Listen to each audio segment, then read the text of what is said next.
Տեխնացուներից Վարդան Ղուկասյանն էլ ասում է, ռուսական դրոշը ստեղից դուրս եկավ, 3 ժամ հետո թուրքերը Գյումրիում են։ Վախացնում է պարոն Ղուկասյանը ապրանքի է վերածում վախը, վախ վաճառողներ են դրանք, վախ տարածողներ են, այդպես չի կարող լինել։ Եթե լինի, օրինակ ռուսական դրոշը կար Արցախում, թուրքերը մտան, այսինքն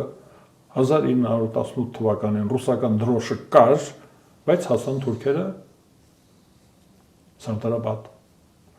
1990 թվականին ռուսական դրոշը կար, բայց Կալցո օպերացիան 91 թվականին Կալցո օպերացիան կազմակերպեցին զտիչ, էթնիկ զտում կազմակերպեցին Արցախում։ 1920 թվականին դրոշը կար, բայց դրոշը սվինի վրա էր։ Դա է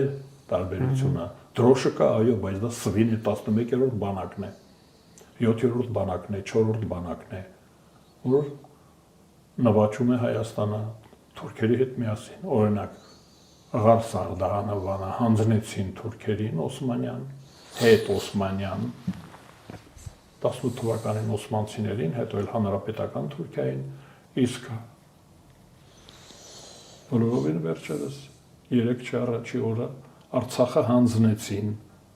Ատրպատականի թուրքերին։